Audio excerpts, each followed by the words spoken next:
जयपुर में कल सवर्ण न्याय यात्रा, जो कि यूजीसी रोल बैक के लिए यूजीसी के काले कानून के खिलाफ थी, जिसमें करणी सेना, अखिल भारतीय क्षत्रिय महासभा सभी भाग ले रहे थे। पदयात्राओं के द्वारा जागरूकता ला रहे थे समाज में। राजस्थान में, प्रदेश में ये दौर चल रहा था क्योंकि यूजीसी का कानून गलत है। इसके लिए हमने याचिका भी माननीय सर्वोच्च न्यायालय में लगाई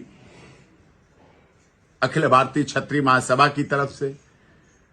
माननीय पूर्व सांसद डॉक्टर कुंवर हरिवंश सिंह जी, राघवेंद्र सिंह राजू जी सब याचिका करता है और उस याचिका के माध्यम से हमने न्याय की मांग की। माननीय सर्वोच्च न्यायालय ने स्टे दिया, लेकिन सरकार ने यूजीसी के चेयरमैन को तो हटा दिया, लेकिन अभी भी यूजीसी रोल बैक नहीं हुआ है। इससे समाज में जातिगत भावनाएं फैल रही हैं।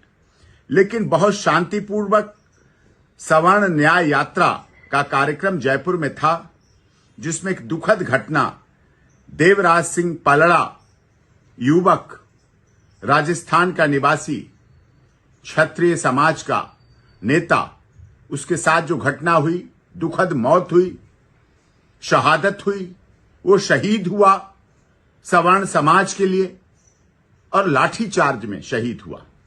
राजस्थान सरकार को इसकी जिम्मेदारी लेनी चाहिए। उसके परिवार को 1 करोड़ रुपए का मुआवजा देना चाहिए। एक व्यक्ति की सरकारी नौकरी देनी चाहिए। किसी और दूसरी जाति के, किसी और दूसरे धर्म के व्यक्ति के साथ अगर ऐसा होता है तो सरकार और विभिन्न संगठन, विभिन्न राजनीतिक दल, विभिन्न नेता, सांसद, पार्टी के लोग बड़ी जल्दी आगे आ जाते हैं। अब देवराज सिंह पलड़ा है, सवर्ण न्याय यात्रा के लिए संघर्ष कर रहा था, जयपुर में शांतिपूर्वक आंदोलन कर रहा था और उसकी लाठीचार्ज में ये मौत होना चिंता का विषय है। पुलिस, सरकार कठोर कानूनी कार्रवाई करे, कोई दोषी बचना नहीं चाहिए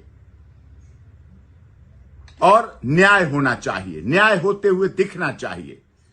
सवर्ण समाज को जिस तरह से कई मामलों में कई जगह अनाथ जैसा बना दिया जाता है, वो भी सरकारों के लिए उचित नहीं है।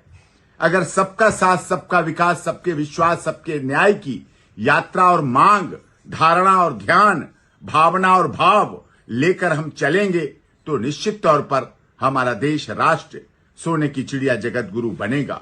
और अगर हमें आपस में ऐसे लड़ने के लिए छोड़ दिया जाएगा तो वो किसी तरह से भी, किसी भी सरकार के लिए, किसी भी पार्टी के लिए उचित नहीं है। इसीलिए ये मांग बहुत न्याय हित में है, न्यायोचित मांग है और इसकी मांग की पूर्ति सरकार को और केंद्र सरकार को इसे ध्यान दे करके करना चाहिए। बहुत बहुत धन्यवाद।